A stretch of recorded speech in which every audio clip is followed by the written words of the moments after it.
Magandang araw po, mga kaibigan. Welcome po sa Kalil TV. Atin pong tunghayan ang aking kwento na pinamagatang, Give Me a Second Chance.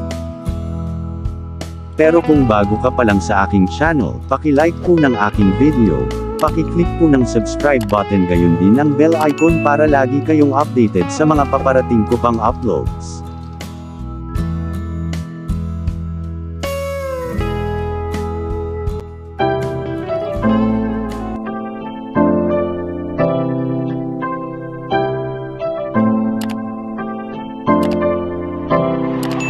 Kalil TV.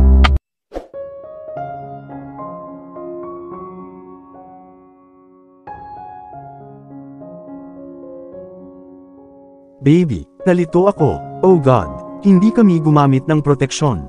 Sigaw ng inner voice ko. Lumabo ang paningin ko at ang sunod kong nakita ay itim. Ang gabing lasing si Rhea. Saan mo ako dadalhin? Naiiyak akong nakatingin sa zombie na nakakapit sa seatbelt ko, ready to start the car. Ihahatid ko na ikaw sa pwesto mo. Sagot ng zombie na nakapikit saglit. Pagkatapos ay ipinilig niya ang kanyang ulo para mapanatag ang loob. Parang wala din siya sa kontrol niya at pagmulat niya ng mata, red shoot. At, sinimulan ko ngunit napatigil nang bumagsak ang lock ng kanyang buhok sa kanyang noo. Bigla akong nakaramdam ng gana na hawakan ang buhok niya. Anong ginagawa mo? Makinis na parang pelas ang boses ng zombie nang dalhin ko ang aking kamay sa pagtatangkang hawakan ng kanyang noo, ngunit ito ay sumabit sa himpapawid. Tinutulungan ka lang, suminok para maibalik ang buhok mo sa kinalalagyan nito. Umiti ako ng malademonyong ngiti at ibinalik ang buhok niya sa pwesto nito. Be a good boy and stay with your friends. Huwag kang lalabas. Delikado sa labas, lecture ko habang hinahaplos ang buhok niya. Mabuting bata, nag-cheer ako. Itinaas ko ang imaginary collar ko bilang tagumpay. I did it. Pagmamalaki ko na parang nanalo ako ng Oscar Award. Umiling siya at itinuon ang atensyon sa daan. Saan mo ako dadalhin? Napaungol ulit ako. Sa lugar mo, tumingin siya sa akin sa kadismayadong umiling. Ilang baso ang natapos mo bago ako dumating. Pinindot niya ang horn button at bigla niyang inihinto ang sasakyan kaya tinakpan ko ang magkabilang tenga ko ng mga kamay ko nang lumikha ito ng nakakaalarma na tunog na parang isang babae sa pelikulang Annabelle. Hey, watch out! Sigaw niya sabay scroll pababa sa bintana, sumilip ang ulo niya sa labas. Nagmura siya ng isang bagay sa ilalim ng kanyang hininga at pinaandar muli ang kanyang sasakyan. Isinandal ko ang ulo ko sa bintana at tinitigan ko siya ng nakapout na labi. Anong nangyari ngayon? Tanong niya sa malutong niyang tono. Kamukha mo ang ex ko, ex-boyfriend. Suminok ulit ako. Ex. Nagsalubong ang kilay niya, tinapunan niya ako ng nagtatanong na tingin. Oo nga, yung tinalikuran ako 4 years ago. Muli akong nagpout sa aking mga labi ay bumagsak ang aking mga balikat. Pinaikot niya ang kanyang mga labi na parabang natikman niya ang isang bagay na ayaw niyang kainin, tapos napansin ko kung paano sumulpot ang Adam apple niya at dahan-dahang hinila pababa. Siya ay isang asshole, bulong ko. Wala naman. Tahimik niyang pinaandar ang sasakyan. Wala naman. Ginaya ko ang kilos niya at tumawa na parang baliw. Seryoso, Rhea, ilang baso ba ang natapos mo? Ibinaling niya ang tingin niya sa akin. Sinimulan kong bilangin ang daliri ko, 2, 4, 6, 8. 2 baso lang, pangako. Napahawak ako sa aking lalamunan bilang tanda ng pangako at nakangiting tumaas ang aking mga kilay na parang arko. Saan mo ako dadalhin? Tanong ko ulit. Sa iyong lugar. Binibigkas niya ang bawat salita ng dahan-dahang tinatrato ako bilang isang bata. No. Iniling-iling ko ang ulo ko. Ayokong pumunta doon. Binigyan niya ako ng naguguluhan na tingin. Magigising ang baby ko, ayokong maistorbo ang tulog niya. Stop the car! Stop the car! Stop the car! Napasigaw ako nang umalis siya na patungo sa aking apartment. Bigla niyang nilagyan ng preno kaya napaungol ako sa sakit ng hindi inaasahan na tumama ang ulo ko sa bintana. Binuksan ko ang pinto ng kotse at tumalon bago pa niya ako pigilan. Rhea, anong ginagawa mo? Sigaw niya pagkababa ng sasakyan, papunta sa akin. Ayokong pumunta doon. Itinakip ko ang aking mga kamay sa aking dibdib. Nanliit ang mata ko sa kanya. It's getting late. Halika, let me take your place. Hinawakan niya ang kamay ko at hinila ako papunta sa sasakyan, pero itinulak ko ang mga kamay niya at tinahak ang daan patungo sa kalsada. Ikinaway ko ang kamay ko nang makita kong papalapit na sa amin ang pulang sasakyan. Umaasa na siya o kung sino mang vampira sa loob ng sasakyan, ang masasakyan ko. Okay. Hindi kita ihahatid sa pwesto mo, okay lang. Tanong niya sabay taas ng kamay bilang pagsuko. Tinapik ko ang aking noo gamit ang aking hintuturo na nagkukunwaring nag-iisip noon at dahan-dahang tumango bilang oo. Okay, fine. Bulong niya at pinagbuksan ako ng pinto at sinenyasan akong pumasok. Binigyan ko siya ng isang fly kiss at sumakay sa loob ng sasakyan at inayos ang sarili ko ng comfortable. Maari na ba tayong umalis? Tanong niya sabay suot ng seatbelt ko, tumango ako at pinaandar niya ulit ang sasakyan. Nagsimula akong kumanta kasama ang FM radio. Sa gilid ng mga mata ko, nakita ko ang pagkuyom niya ng pangakaya na patawa ako na parang baliw sa loob. Pagkaraan ng ilang sandali, naramdaman kong umaangat ako mula sa upuan at napaupo sa isang mainit na dibdib na ang kamay ay protektadong dinala ako sa bridal style. Sinalubong ng mga asul na mata ang aking berde at natunaw ako sa kanyang titig. Pinulupot ko ang kamay ko sa dibdib niya at ipinikit ang mga mata ko habang pinakikinggan ang steady niyang heartbeat. Nasaan ba tayo? Tanong ko sabay ayos niya sa akin sa komportableng kama. So smooth, bulong ko, nanlabo na ang buong paningin ko. Nasa kwarto ko ka, binalot niya ako ng malambot na puting bedsheet. Matulog ka na. Naglakad siya patungo sa closet at kinuha ang isang bagay na inaakala kong pajama niya at tinungo ang maliit na pinto na nakadikit sa kanyang silid. Bago siya pumasok sa maliit na kwartong iyon, hinawakan ko ang kamay niya at umiling. Ayokong matulog mapang-akit na nakagatang ibabang labi ko nang dumapo ang mga mata ko sa kanyang pink na labi na nagmamakaawa sa akin na halikan ako ng masama. May kissable lip ka. Pinasadahan ko ang daliri ko kasama ang jawline niya at dinampi ko ang pang-ibabang labi niya gamit ang paghampas ko. Kasing ka, matulog ka na. Tinulak niya ang kamay ko. I want you. Napaungol ako na parang bata at hinila siya palapit sa akin. Nang walang babala, inangkin ko ang kanyang labi para sa mapusok na halik at masigla kong pinangunahan ang halik. Nag-init ang buong katawan ko at napaungol ako nang hinalikan niya ako pabalik na may parehong pagnanasa. Oh God! Agad namang tumugon ang katawan ko sa halik niya. Ang kamay niya ay gumagala sa buong katawan ko at hinawakan ang likod ko sa kanya ako itinulak ng marahan dahilan para mapaungol ako sa frustration. Inangat ko ang mukha ko at tumingin sa mga mata niya. I can't do this, you are not stable. Bulong niya, ang kanyang mga mata ay natatakpan ng pagnanasa at pagnanasa katulad ng sa akin. But I want you right now. Matigas na sabi ko. Stop it, Rhea. Don't push me. Magsisi ka sa huli. Napaungol siya na parang nasasaktan. Pagkatapos ay hahanap ako ng ibang lalaki para matupad ang aking hangarin. Tinulak ko siya palayo at naglakad patungo sa pinto, ngunit hinawakan niya ang mga braso ko at tinulak ako sa pader. I dare you. Ungol niya at idinampi ang labi niya sa labi ko bilang isang punishing kiss. Pinulupot ko ang aking mga binti sa kanyang katawan at hinalikan siya ng may pantay na sarap. Wala akong pakialam sa ginagawa ko pero gusto ko siya. Kinabukasan na umaga, sinubukan kong igalaw ang katawan ko pero ang bigat ng pakiramdam ko, parang may nagpapabigat sa katawan ko. Muli, sinubukan kong ayangat ang aking katawan, ngunit may matigas na bagay na tumali sa aking katawan pababa sa komportableng kama. Iminulat ko ang aking mga mata at nakita kong iba ang buong paligid, iba sa kwarto ko. Tapos may napansin akong lalaking kamay na nakapulupot sa bewang ko, ang higpit ng hawak niya. Nakapatong ang ulo ko sa mabigat na bato at napagtanto kong dibdib niya yun, dumampi sa leeg ko ang kanyang mini breath. Ano ang nangyayari? Napakunot ang noo ko. Hinubad ko sa akin ang bedsheet pero hinila ko ulit ito sa katawan ko para matakpan ang hubad kong anyo. Isang malakas na buntong hininga ang nagbabantang lalabas, ngunit agad ko itong tinakpan ayokong magising ang estranghero na nakahiga sa tabi ko. Naka-birthday suit ako, siya rin. Naramdaman ko ang init mula sa kanyang katawan na naging dahilan ng pagpikit ng aking buong katawan. Malapit siya sa akin natutulog, kaya ramdam ko ang buong katawan niya. Oh, God! Nakitulog ako sa estranghero. Nagsimulang kumabog ang aking puso sa aking ribcage handang sumabog anumang oras sa lalong madaling panahon. Dahan-dahan kong itinaboy ang kamay niya at lumingon para tingnan ang mukha niya pero natigilan ako nang makita ko kung sino siya. Dumaan ang mga alaala kagabi sa aking isipan at napa-facepalm ako sa isip. Kasalanan ko kasi pinilit ko siyang makasama. Nag-alinlangan siya noong unang ngunit ng pagbabantaan ko siya na maghanap ng ibang lalaki na sasagutin ng aking pagnanasa ay sumiklab ang kanyang init ng ulo, at natalo kami sa isa't isa. Lumibot ang mga mata ko sa sahig para hanapin ang damit ko at nakahinga ako nang maluwag nang matagpuan ko itong maayos sa sahig kung hindi ay mahirap umalis sa lugar na ito nang hindi niya nalalaman. Tahimik siyang natutulog sa kama na parang bata, nakabuka ang bibig. Baka wala siyang ideya kung ano ang pinagsaluhan namin kagabi, sana. Ang mabibigat na champagne mints na natikman ko habang hinahalikan ko siya ay ebidensya na tipsy siya at hindi rin stable. Isinuot ko ang aking damit pabalik at ginawa ang bawat hakbang ng maingat na parang isang kuting na umalis sa silid na ito, ang kanyang silid. Nang mawala na ako sa kanyang paningin, pumara ako ng taxi at nakarating sa apartment ko ng madaling araw. Nakakahiya, muli, nawala ang katinuan ko sa kanya. "Nurse, kamusta ang anak ko?" Tanong ko sabay pasok niya sa kwarto ko para tingnan ang BP ko. Magaling siya, hinawakan niya ang kamay ko para tingnan ang pulse ko. Salamat sa Diyos, nakahinga ako ng maluwag. Bigla akong nakaramdam ng matinding pananakit sa itaas na braso ko at napasigaw ako sa sakit. Nag-inject siya ng syringe nang hindi ko alam.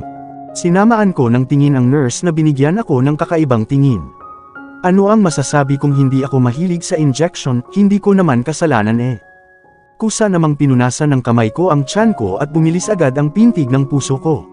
Paano ko paprotektahan ang sanggol na ito? Nagpakawala ako ng isang naririnig na buntong hininga at bumangon sa kama upang subukang tumayo sa aking mga paa. Magpahinga ka muna, hindi maganda ang kalagayan mo. Nirekomenda ng doktor ang bed rest. Ipinaalam sa akin ng nurse. Kung ito ay may iba pang dahilan tungkol sa kanyang implying ang bed rest, tiyak na tatanggihan ko ito ngunit ito ay ang aking baby at ito ang aking pangunahing pag-aalala din. Bumagsak ang balikat ko sa pagkatalo bago bumalik sa kama. Napakahirap kontrolin ang aking emosyon kapag ang aking baby ay nagdurusa sa kabilang silid na may matinding sakit, at hindi ito nakakatulong sa akin na manatili dito sa kama na walang ginawa kundi ang magpahinga. Ang nakaraang pagtatagpo sa kanya ay nagbigay sa akin ng sakit sa aking tiyan. Paano kung kunin niya ang buong kustodiya ni Sweetie? Magagawa ba niya ito? Paano kung gusto rin niya ang kustodiya ng sanggol na ito? Naluluha ang mga mata ko sa isiping kukunin niya ang buong kustodiya ng anak ko. Sila ang mundo ko na hindi ko kayang mabuhay nang wala sila. Huwag mo masyadong isipin hindi maganda para sa baby. Sinubukan kong kumbonsihin ang sarili ko kahit na hindi nabawasan ang pagkabalisa na nararamdaman ko. Pagkatapos ng 2 oras na kumpletong pahinga, hiniling ko sa nurse na dalhin ako sa silid ng aking baby. Pakiusap, pagsusumamo ko ng tila naisip niya ang aking kahilingan. Okay, nag-aalangan siya, pero ipangako mo sa akin na huwag masyadong pilitin ang iyong sarili. Sa pagkakataong ito ay gumawa siya ng kahilingan. Okay, bulong ko na hindi secured. Natatakot akong humarap sa kanya. Paano kung ayaw niya akong makita? Napalunok ako at naglakad papunta sa direksyon ng kwarto ng baby ko. Halos 5 minuto akong nakatayo doon sa harap ng kwarto niya at pagkatapos kong maipon ang lahat ng lakas ng loob ko ay pinihit ko ang doorknob bago pumasok ng dahan-dahan, walang ingay. Busog na ako, ayoko kumain. Narinig ko ang malaanghel na boses ng baby ko. Kahit papaano, nakaramdam ako ng ginhawa. Maganda siya, tapos nakasalubong ko ang likod ng isang matangkad na lalaki na nagpapakain kay Sweetie. Sinasabi sa akin ng kutsarang hawak niya na pinapakain na niya. Inilapag niya ang bowl sa mesa at kinuha ang napkin para punasan ang bibig niya. Mommy, halos hindi marinig ang boses niya. Iniabot niya ang 2 kamay niya sa akin nang dumapo ang mga mata niya sa akin. Nakangiti siya hanggang tenga na nagpakilig sa puso ko sa tuwa. Inaasahan kong makakakita ako ng kalahating namamatay na Sweetie, ngunit siya ay ganap na ayos. Niyakap ko siya at niyakap hindi sapat para mabali ang buto niya. Sinuri ko ang kanyang buong katawan upang mahanap ang anumang bakas ng pinsala at nasiyahan ako na wala akong nakita, at okay naman siya maliban sa higanting sugat sa ulo niya. Masakit ba? Tanong ko sabay takip sa pisngi niya sa pagitan ng mga kamay ko. Umiling siya at ngumisi sa akin. Bakit siya nakangiti simula nang pumasok ako sa kwarto niya? Ang tanong na pumasok sa isip ko. Okay lang ba siya?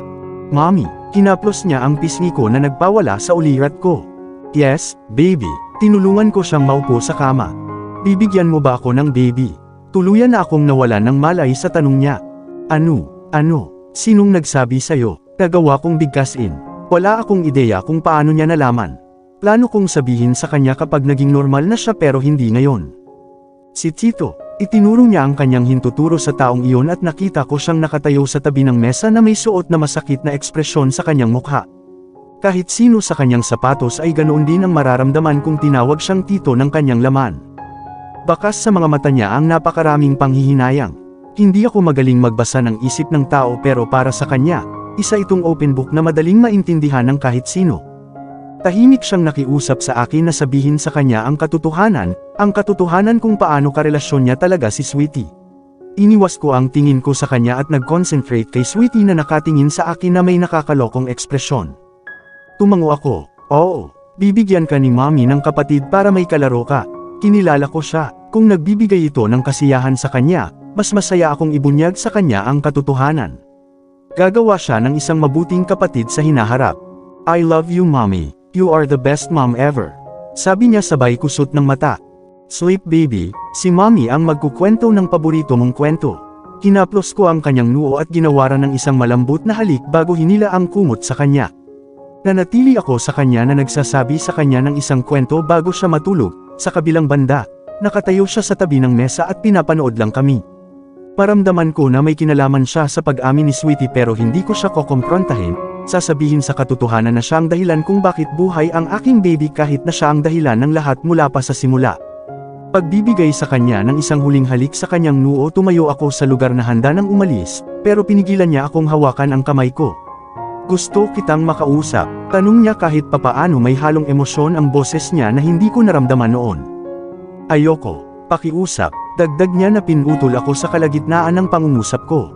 Sige, isang malakas na buntong hininga ang pinakawalan ko. Di ako makakatakas sa kanya not after nung nalaman niya lahat.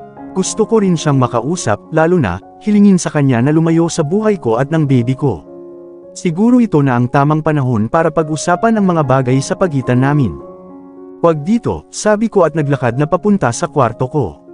Nang makarating kami sa kwarto ko ay isinara niya ang pinto at tumayo doon sa entrance. Huwag mong isipin na kunin ang kustodiya ng aking baby. Ipaglalaban ko hanggang sa aking huling hininga. Nagsimula akong hindi magbigay ng puwang sa anumang pagtatalo.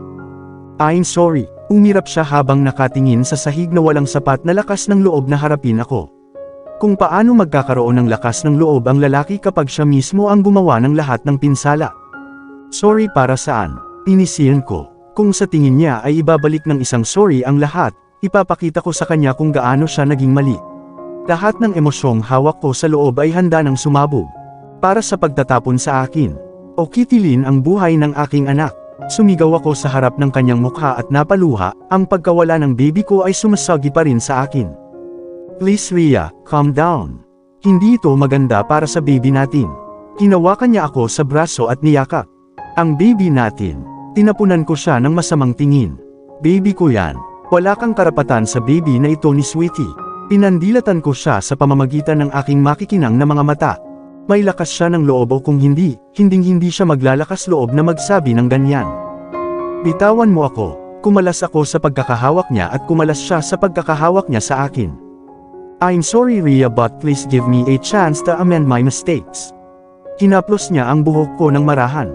I don't need you anymore, bulong ko kahit papaano. Nagtataka ako kung bakit mas naaapektuhan ako kapag nagpahayag ako ng totoo sa kanya. Oo, wala akong nararamdaman para sa kanya, pero kumirot ang puso ko sa sakit. Umiling siya ng hindi sumasang-ayon, sinasabi mo lang pero deep inside alam mo na hindi mo sinasadya. Nagtapat siya. Alam kong may puwang ako sa puso mo kahit papaano hindi ito patas para ma-realize mo ang nararamdaman mo para sa akin, pero sapat na yun para simulan ko ulit ang buhay ko kasama ka. Sabi niya na puno ng pag-asa ang mga mata. Hindi ko alam kung ano ang nagudyok sa kanya ng ganoon, ngunit nandidiri ako sa kanyang lakas ng loob. Sa panaginip mo lang ito mangyayari. Umihit ako at umupo sa kama nang maramdaman kong bibigay na ang binti ko anytime soon. Kahit anong sabihin mo, pero gusto kong bumalik ka sa buhay ko. Hindi ko kayang makita kang naghihirap mag-isa. I will have you soon. Paghahamon niya sa akin, matigas ang boses niya na magpapakilig sa iba pero alam nating pareho na hindi ito uobra sa akin. Iwan mo na ako. Sa wakas, sumuko na ako. Wala na akong lakas para makipagtalo sa kanya. Hindi ko kaya, sinabi niya ang kanyang mga features na hawak kaya magkano ang damdamin, baka nasaktan o nagsisi. Kahit ano. Ginamit mo ako para sa. Pareho nating alam kung sino ang nagpasimula. Pinutol niya ako sa kalagitnaan ng sentence ko na tumuturo sa katotohanan. Pero I'm not here to blame you, ni regret the moment. Aksidente lang yun, I feel responsible too. Huminga siya ng malalim bago ipinagpatuloy ang sasabihin niya. We have our baby on the way. Kailangan ng sanggulang suporta ng kanyang magulang at kailangan din ni Sweetie. Tumigil siya. Please at least try it, we can work out through this together. Naging glossy ang mga mata niya. Hindi ito laro, Mr. Anderson. Hindi kita mabibigyan ng pagkakataon kung kailan mo gusto. Ang puso ko ay hindi binubuo ng anumang metal na pamalo. Buhay ko ito at nagpasya ko na hindi na kita kailangan. Binigyan ko siya ng matigas kong sagot. Umuso siya kahit papaano itinatago ang sakit niya, sabay bulong ulit. As you say, but I will try my best to get you back. Kung kabayaran din ito ang buhay ko. Ang taong ito ay hindi kailanman kumukuha ng no sa kanyang buhay. Ngayon ano ang nagtulak sa kanya na isakripisyo ang kanyang buhay? May natanong ba ako? Pero sa hindi malamang dahilan, bumilis ang tibok ng puso ko. Bakit ako ipinanganak na napakabuti? Hindi ba sapat na pinsala ang ginawa sa akin ng mundo? Bakit ko pa naramdaman ang sakit sa iba? And what made you think mananalo ka sa dulo? Tanong ko kahit na gusto ko na siyang paalisin sa kwartong ito sa lalong madaling panahon, pero wala akong magawa. Sa halip, nagtanong. Hindi mo hinayaang may lalaking dumating sa buhay mo pagkatapos ko. Sapat na iyon para makuha ko ang sarili mong kagustuhan. Sinubukan niyang itago ang kanyang ngisi ngunit nabigo siya. Then good luck, depensa ko bago komportableng umupo sa kama. Hindi nagtagal, pumasok sa kwarto ko ang nurse na may hawak na syringe. Oh, not again. Hello, ma'am, kamusta na ang pakiramdam mo? Magalang na tanong niya sa akin. I'm good, mahinang sagot ko sa kanya. Nakaramdam ako ng pananakit ng aking lalamunan, kaya kinuha ko ang tubig sa mesa at nilagok ang isang malaking halaga ng tubig sa isang shot. Oras na para inumin ang iyong mga gamot. Inabot niya sa akin ang isang higanteng red oval-shaped tablet at isang maliit na brown round jelly tablet. Itinulak ko ang tableta sa lalamunan ko at ininom agad ang tubig. Ang bitter naman. Gumawa ako ng gag expression. Samantala, nakakatuwa siyang nakatingin sa akin dahil isa akong nakakatawang nilalang. Bakit nandito pa siya? Gusto ko siyang komprontahin, ngunit nakuha ng atensyon ko ang aksyon ng nurse.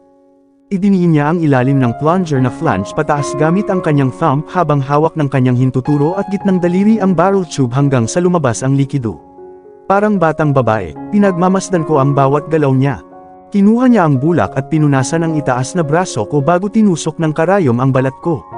Kinagat ko ang inner cheeks ko para pigilan ang pagsigaw. Sa wakas, hinugot niya ang karayom at hiniling sa akin na kuskusin ang lugar sa loob ng ilang segundo.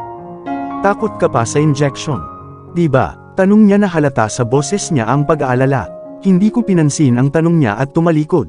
Naramdaman kong bumigat ang mga mata ko at napapikit ako nang hindi ko pinansin kung nasa iisang kwarto siya.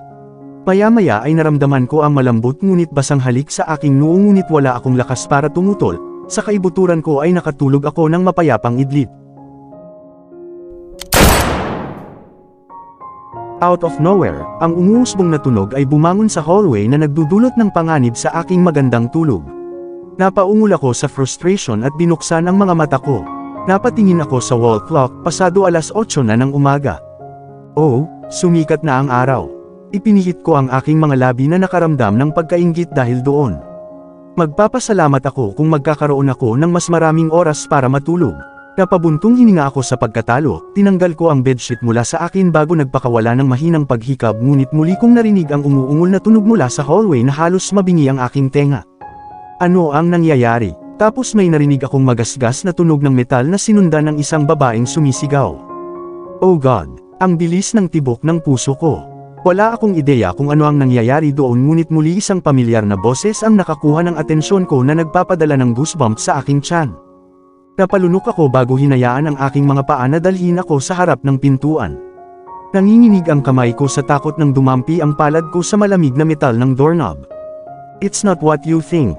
Sabi ko sa sarili ko at binuksan ng husto ang pinto. Lahat ng ulo ay napalingon sa direksyon ko sa sandaling ihayag ko ang aking sarili sa kanilang mga mata, at ang pares ng mga hazel na mata ay tumingin ng malalim sa akin na may nag-aalalang ekspresyon.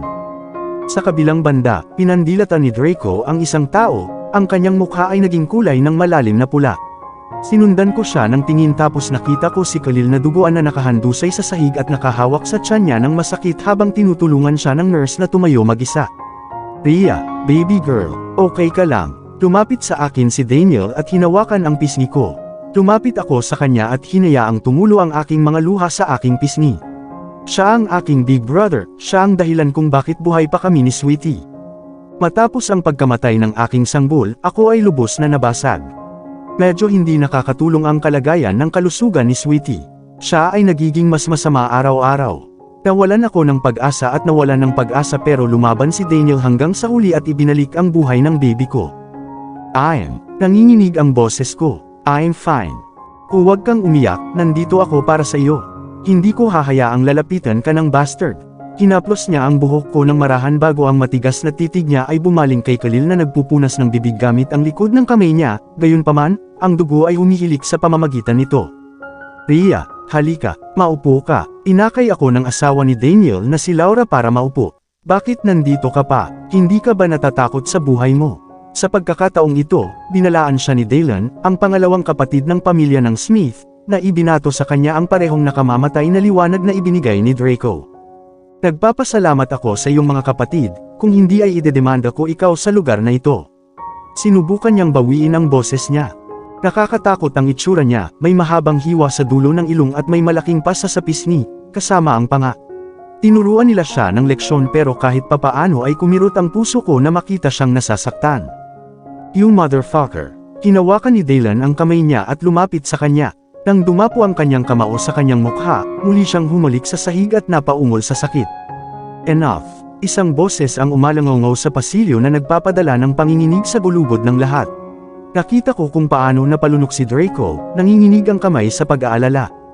Daddy, sabay-sabay na sabi ng tatlong ngunit pinandilatan niya ang tatlong anak bago naglakad patungo kay Khalil na nakahiga sa sahig na walang sapat na lakas para tumayo mag-isa.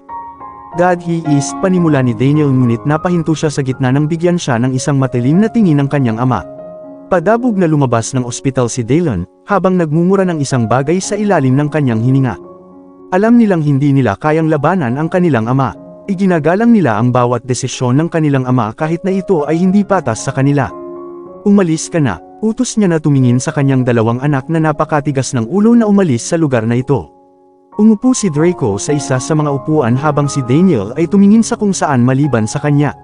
Umakto siya na parang hindi narinig ang sinabi ng daddy niya. Dumating si Jack sa oras bago ang isa sa kanila ay alam ng Diyos kung ano. Anong nangyayari? Kumunot ang noo niya at tumakbo ng mas mabilis papunta kay Khalil nang makita niya ang kahindik-hindik na sitwasyon ng kaibigan. Pinulupot niya ang kanyang kamay sa kanyang leeg at dinala siya sa kanyang silid, marahil para sa pag-aalaga sa kanyang pinsala. Daniel, mapait na tinawag ni Uncle John ang kanyang pangalan. Sumama ka sa akin. Matigas niyang sabi, ikaw rin young man. Tinuro niya si Draco na binigyan siya ng inosenteng tingin na parang walang alam pero sa kaibuturan ko alam kung siya ang nakabangga sa kanya ng husto. Pagkaalis ng mga lalaki, napuno ng patay na katahimikan ang hallway. Dinalhan ako ni Clara ng juice at toast para kainin pero nang tumanggi ako ay tinuro niya na gusto kong kumain ng dalawa. Nagpakawala ako ng isang malakas na buntong hininga, ibinaon ko ang aking mukha sa pagitan ng aking mga palad. Kaya, alam nila ang tungkol sa sanggol, ito ang nagpapaliwanag kung bakit sila galit na galit. Ang isang maliit na luha ay nagbabantang lalabas, ngunit kinusot ko ang aking mga mata ayokong ipaalam sa kanila kung gaano ako kaawa-awa. Overprotective sila at tinatrato ako na parang ako ang kanilang precious gem kapag hindi man lang ako kadugo. Naaalala ko pa ang araw na lahat sila ay nagbukas ng kanilang mga kamay para sa akin, tinatanggap ako sa kanilang buhay. Napakaraming matatamis na alaala ang hatid nila na kahit na ang aking kapatid ay walang makakapalit. Wala akong narinig mula sa kanya o sa aking mga magulang mula nang umalis ako sa England, ang aking tinatawag na katutubong lugar. Tahimik akong kumain na hindi pinapansin ang nakakatusok nilang titig na naguhukay ng butas sa aking bungo. Gising na ang anak mo. Ipinaalam sa amin ng nurse nang madaanan niya ang hallway. Here. Inabutan ako ni Jane, girlfriend ni Dalen ng isang tray ng pagkain.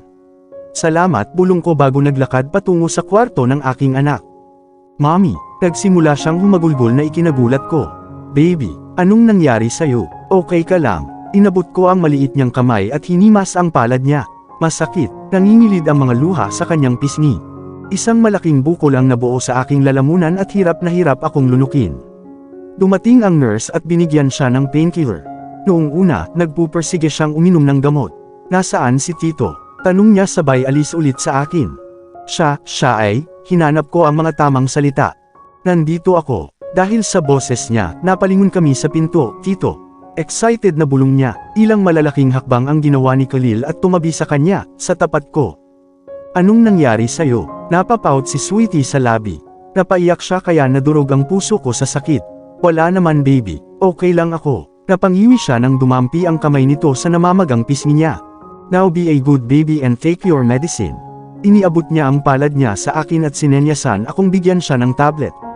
Nag-aalangan, binigyan ko siya ng gamot at pinanood kung paano niya kinukumbinsi siya sa pagsasabing dadalhin niya siya sa amusement park kapag mabilis siyang gumaling.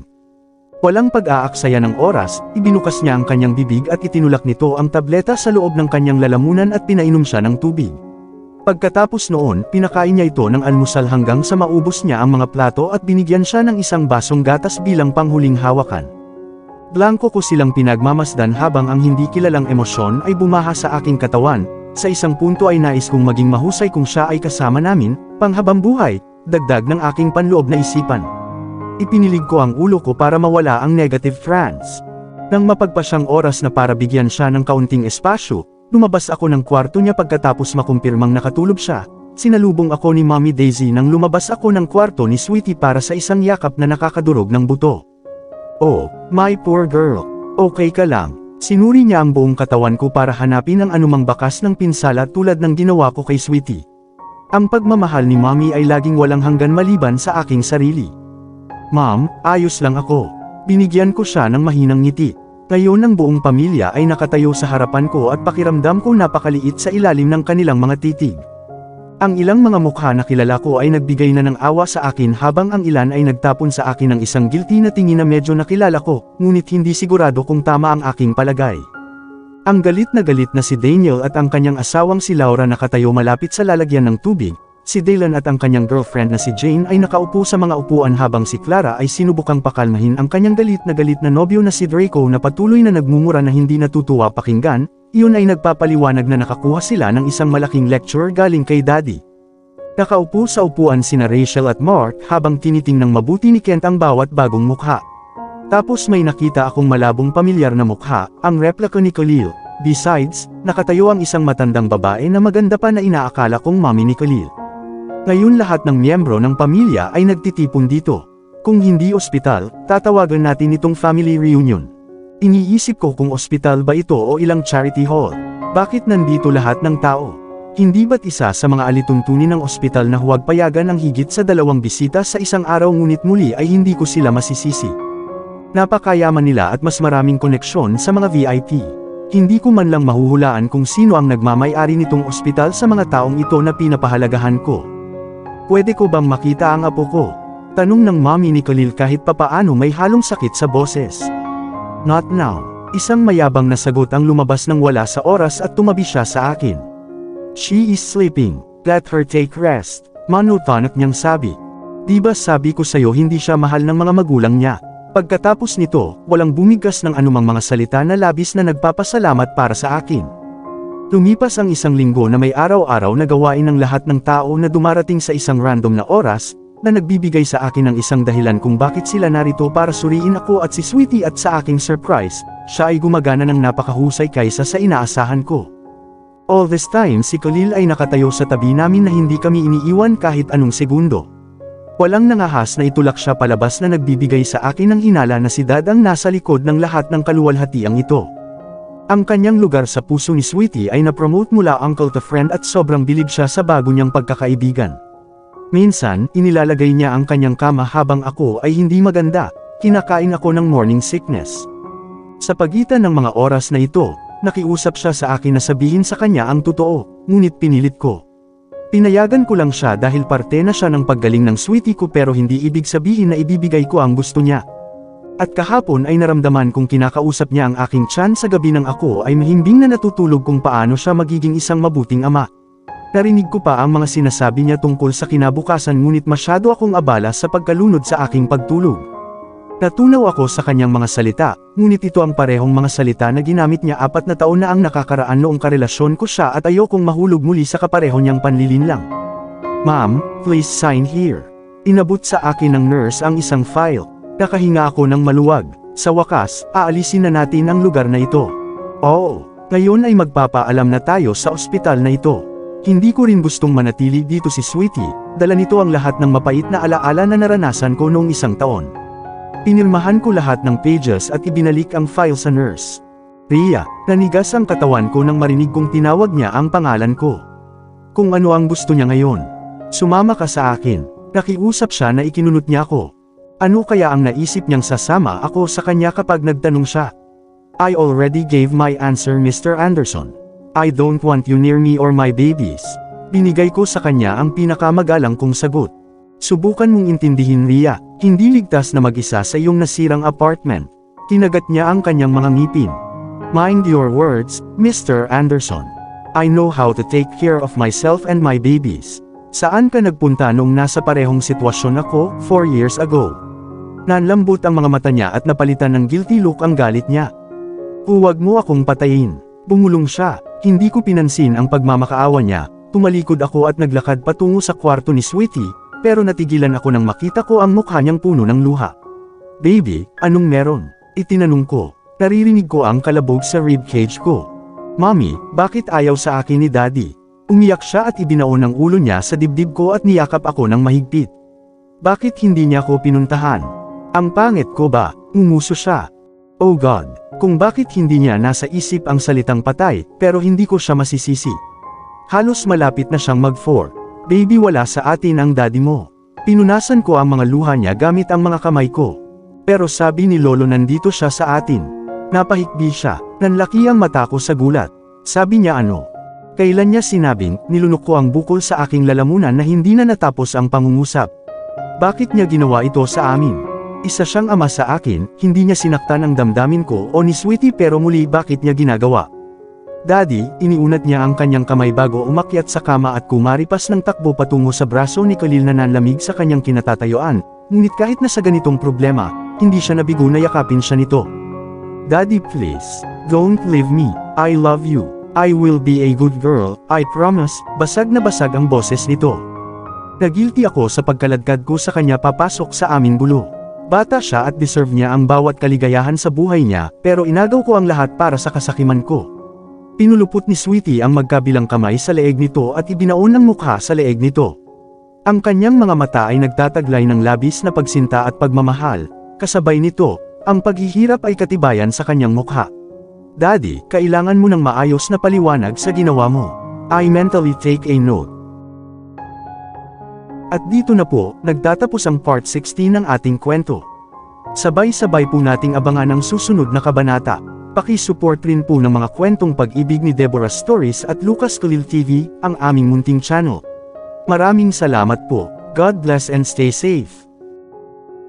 Shoutout po sa ating mga kaibigan na sina Zenaida Porter of Australia, Nora Abdulkadir of Bahrain, Marian Susion of California, Karen May Plato of Hong Kong, Leonora Laban, Arceli Alvaro, Ruth Barlaan of Hong Kong, Delia Obero of Davao City, Victoria Sanomanda of Jeddah, Saudi Arabia, Naranjo Luz of Hong Kong, Luisita de la Cruz of Saudi Arabia, Soledad Talago of Hong Kong, Mother Lab of Hong Kong, Delia Grazer of Germany, Josephine Noblesa of Hong Kong, Gloria Abihiro of Dublin, Ireland, Fema Ligon Lina of Philippines, Wilma Estrada of United Arab Emirates, Mai Canillo of Tabuk, Saudi Arabia, Cecilia Corrales, Blessy Abetria, Rin Yu Tu, Nenita Osada of Japan, Joni Marquez, Abun Shoji of Japan, Irene Philip of Benguet, Charito Flores, Maria Bing Tolentino, Gemma Valmonte, Rex Roy, Sympathy Scare, Malu Pineda, Star Baclas, Flor Balbuena, Rona Villalos, Teresa Villanueva of Canada, Sweet Roses of Hong Kong, Norma Panzo of Philippines, Juliet Caday, Marilu Antipuesto, Cedric Macabinlar Volmoria, Tapino Maris, Fedoson of Florida, USA, Maria Annabel Pamares, Pinky Hayagan of UAE, P. Roque, Aida Corpos, Mariam Badialan, Crescencia Webb, Harna Baduli, Connie Maximo, Lorena Barbosa of Moscow, Russia, Cheryl Pastor, Rosalina Vera, Ruth Tababa, Gloria Balan, Rhea Miro of Taif, Saudi Arabia, Sekina Emlin, Teja Sabihon, Nitz Reyes of Kuwait, Amy Sexton of Virginia Beach, USA, Marizel Varona, Estela Granados, Amina Changpa of Kuwait, Theodosia Alvin Buena of America, Jennifer Mauricio of Singapore, Rowena Toda, Florita P. Escobal, Roner Ambrosio, Eulogia Ortiz, Jenny Joy Ruiz, Gemma Cubilla Geraldo of Cyprus, Maria Sholane C. Tiong, Jasmine Ramos, Annabella Pathy, Ruth Meru, Arlene Davao of Macau, Mayu Calamante of Qatar, Evelyn Padula, Estela Granados, Nith Cruz, Maricel Habaradas. Maraming salamat po sa suporta at ingat po lagi tayong lahat. God bless.